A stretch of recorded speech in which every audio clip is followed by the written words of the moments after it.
Ek het dit goed gedink, want so baie keer word daar gevra, maar wat kan ek doen? Hoe kan ek lewe om my lewe meer tot eer van God te maak?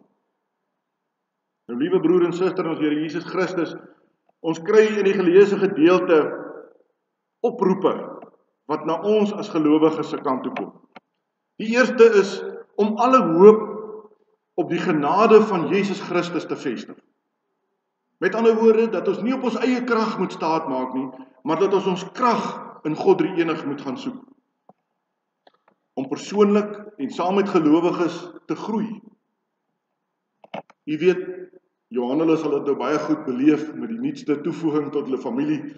Aanvanklik eet 'n babatjie mos sagte kossies en purity en al hierdie goedjies, maar soos wat 'n mens groter word, beweeg jy na vaste kos. En so moet ons ook in ons geloof nie vashaak by hierdie klein kindjie kossies nie. Ons moet ook in ons geloof begin groei, sodat ons die vaste kos van die woord van God kan gebruik. Die derde ding is om aan te hou goed doen in alle verhoudings ten spyte van verontregting. En ons lewe in 'n tyd waar baie van ons verontreg voel. Waar baie van ons voel dat dinge loop nie soos wat dit altyd geloop het nie, en dis nie meer lekker nie. En die Here sê, volhard in die geloof.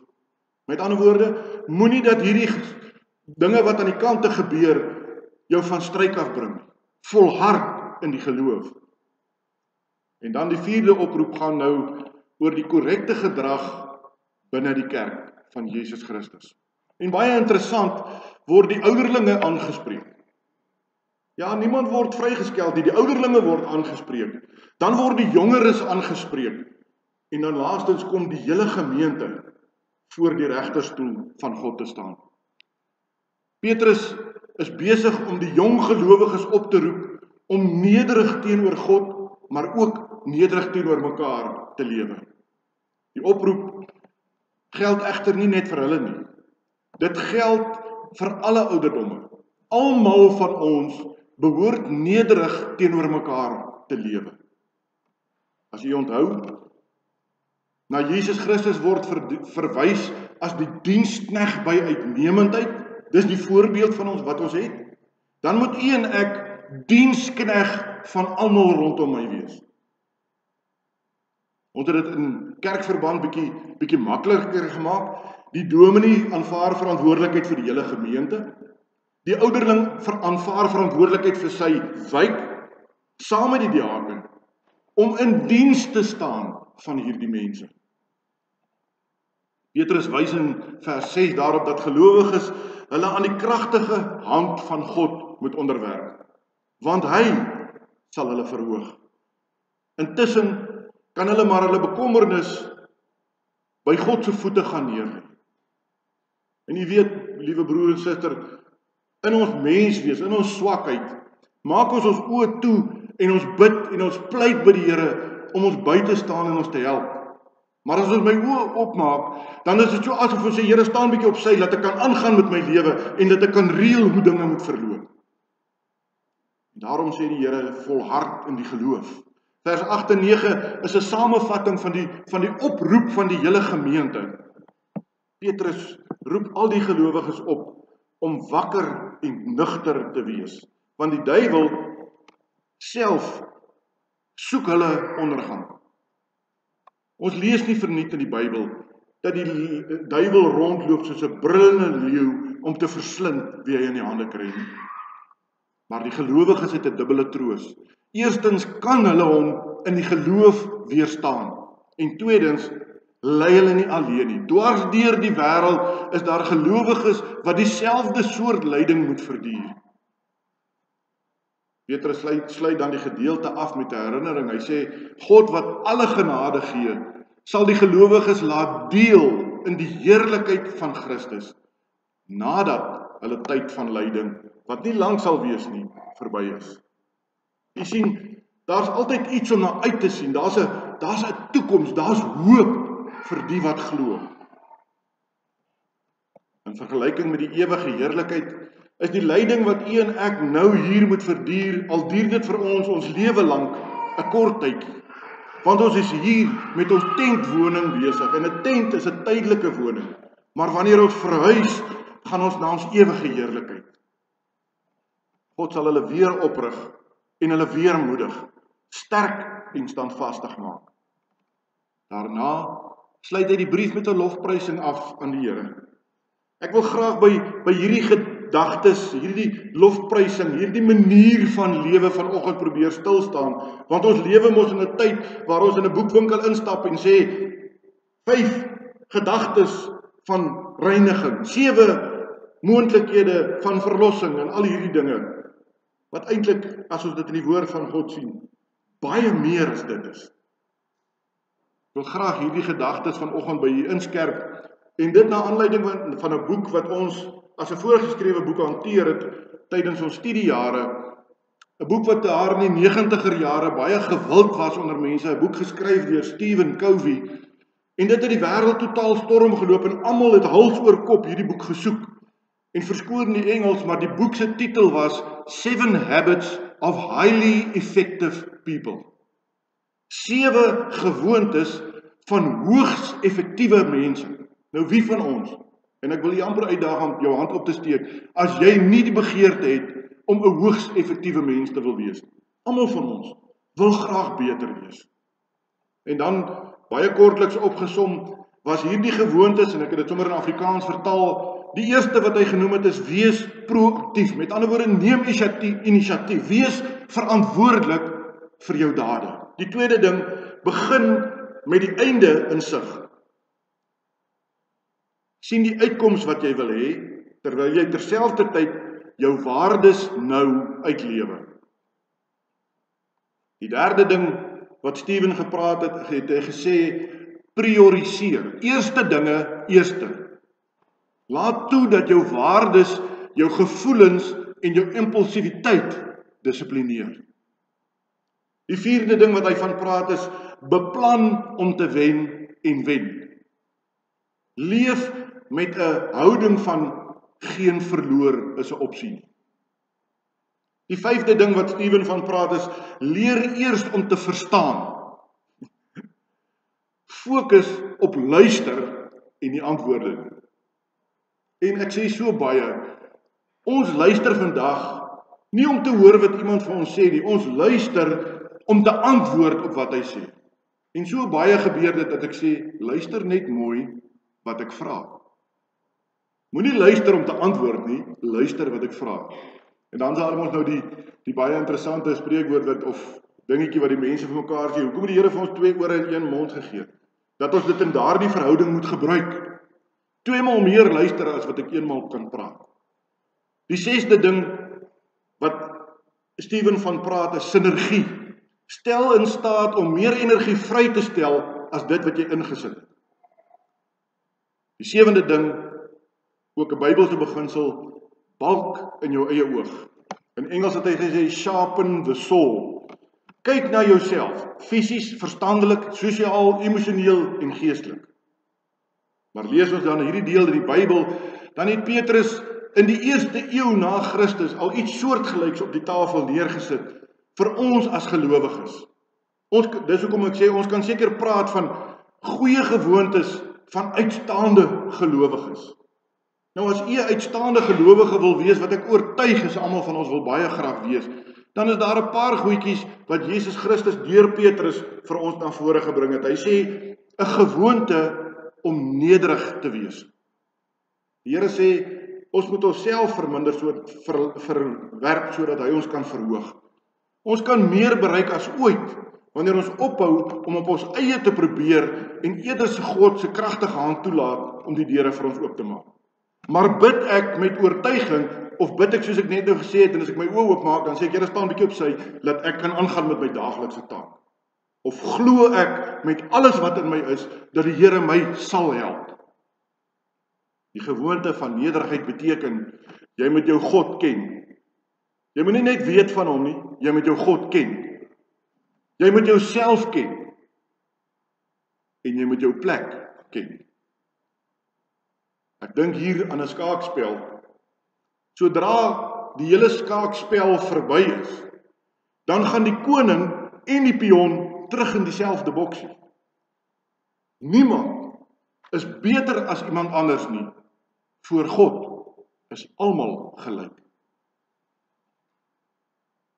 'n Persoon het eendag die volgende uitlating gemaak, en ek dink in baie gevalle is dit so waar. Die wêreld het klaar 'n redder, en ons skryf daardie redder met 'n hoofletter. Hy doen reeds goeie werk.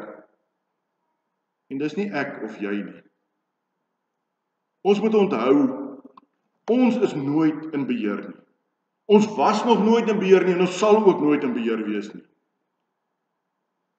Dis nie jy wat die son laat opkom of die son laat sak nie. Dis nie jy wat jou hart laat klop of jou bloedsuiker laat styg of laat val of jou bloed deur jou liggaam laat sirkuleer nie. My liewe broer en suster, u en ek is eintlik in beheer van niks. God is. Die belangrike is, vertrou hom, hy weet wat hy doen. Die tweede gewoonte is 'n gewoonte van kalmte of gemoedsrus. Jy en ek kan altyd weet dat God teenwoordig is daar waar hy bely word as die opperheer. Dit beteken nie dat ons as Christene net maanskyn en rose gaan hê in ons lewe nie. Nee, inteendeel, Petrus waarsku ons nie verniet dat die duiwel rondloop soos 'n brullende leeu nie. Ek wil vir u vanoggend sê, soos wat ek eendag in 'n boek ook gelees het, die Here waarborg nie vir ons 'n probleemvrye reis nie. Hy waarborg vir ons 'n veilige aankoms. Intussen sal hy ons versorg en bewaar in elke krisis, selfs deur die dood. Die derde gewoonte is 'n gewoonte van waaksaamheid. Vertrou God, maar rol jou moue op en doen alles in jou vermoë om 'n uitstaan gelowige te wees, om te leef dit wat God van jou vra. My oorlede vader het eendag vir my die storie vertel van 'n skrywer, Cromwell, wat vir sy troepe, hy was 'n bevelvoerder van troepe in 'n oorlog, en hy het vir hulle gesê, en verskoon die Engels, trust God, but keep your powder dry. Vertrou God, maar sorg dat jou skietgoed reg is as dit nodig is. Want God waarborg 'n veilige aankoms, nie 'n veilige reis nie. Baie dinge kan met ons as gelowiges gebeur, soos wat ons op ons pad vorder. En Petrus weet hoe moeilik dit is om waaksaam te wees. Hy het aan die slaap geraak, as u onthou, daar by die tuin van Getsemane. 'n Besigheidsman wat bekend was daarvoor dat hy genadeloos was, het destyds vir die bekende Mark Twain gesê, voordat ek sterf, wil ek nog daardie pelgrimsreis na die heilige land toe doen. Ek wil gaan klim op die berg Sinaï en ek wil die 10 gebooie op die top van die berg gaan uitverkondig. En Twain het vir hom gesê, ek het vir jou 'n beter idee. Bly liewer by die huis en leef die gebooie. Waaksaamheid beteken, jy leef gehoorsaam. Jy gee aan die duiwel geen vatkans in jou lewe nie. 'n Volgende gewoonte is weerstand. Onthou, die duiwel, wil ek amper sê, is soos 'n muis met hierdie megafoon. Hy kan 'n verskriklike groot lawaai maak, maar hy kan niks aan ons doen nie. Tensy jy jou ore aan hom uitleen, sal daardie brullende leeu aan jou niks kan doen nie. Hy is soos enige boelie. As hy enigstens teëgestaan word, dan slaan hy liewer op die vlug. Soek daarom jou sterkte by God, want in Christus is hy reeds verslaan, is hy 'n verslaande vyand. By Martin Luther leer ons 'n paar dinge. Martin vertel die storie wat ons natuurlik kan naslaan en oplees vandag, dat hy eendag wakker geword het en toe sien hy die duiwel by die punt van sy bed sit. En Luther het gereageer deur te sê, "O, is dit jy?" en omgedraai en verder geslaap. In 'n droom het Martin Luther beleef hy word deur die duiwel aangeval en versoek. Die duiwel het 'n lang boekrol wat 'n lys van Martin Luther se sondes bevat het geneem en het vir hom deurgelees. En nadat hy klaar gelees het Martin Luther hom so aangekyk en vir hom gesê, "Is dit al?" Nee, het die duiwel geantwoord, ek het 'n tweede boekrol met nog 'n klomp sondes van jou daarin. Nou dit klaar was, het hy 'n derde een uitgehaal. Maar na dit was daar niks verder wat die ou duiwel kon uithaal nie. En Martin Luther het vir hom uitgeroep en gesê, jy het iets vergeet. Skryf gou vinnig op elkeen van daardie goed waarvan jy my beskuldig, die bloed van Jesus Christus, God se seun, was al ons sondes af. Op 'n ander plek het Martin Luther geskrywe, ek weet van die duiwel en van sy versoekings, maar wanneer die duiwel by my deur van my lewe kom aanklop, antwoord ek altyd, gaan weg. Hierdie plek is klaar ingeneem. Gaan terug na waar jy vandaan kom, want Jesus Christus is reeds in my lewe. Hy sit op die troon van my lewe. Daarom, geliefdes, kweek die gewoonte om versoekings in die krag van Jesus te volstaan, te deurstaan, te oorleef.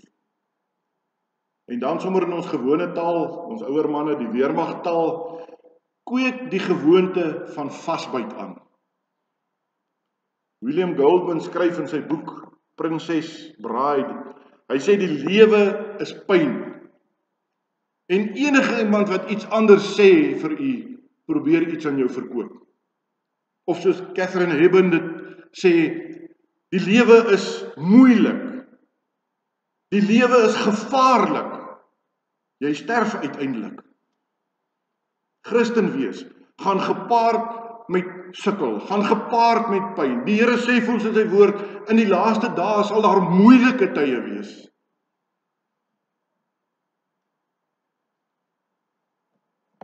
Geliefdes, ek wil afsluit.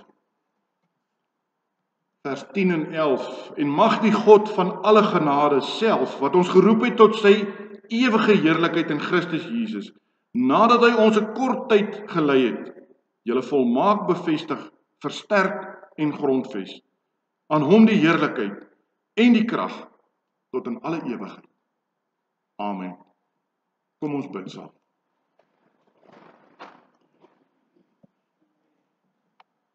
Almagtige God en Hemelvader, hoe kan ons anders, Here, as om U te loof en te prys? As om te besef, Here, dat die lewe hou geen gevaar en as ek my oog gefestig hou op Jesus Christus, ons verlosser, ons saligmaker. Here, daarom wil ons vanoggend U naam loof, ons wil prys, ons wil U eer, ons wil U dank. Here, ons wil met ons hele lewens vir U kom aanbid. Want U is ons God. Dankie dat ons soveel liefde ongevraagd, soveel sorg uit U Vaderhand ontvang, elke oomblik van elke dag. Ja, Here, in ons sondige natuurlike menswees het dit vir ons die norm geraak. Om wakker te word, het vir ons die norm geraak. En dan beleef ons die afgelope week hoe dat U 'n 20-jarige kind kom wegneem, wat oortuig was dat ons die volgende dag sou wakker word.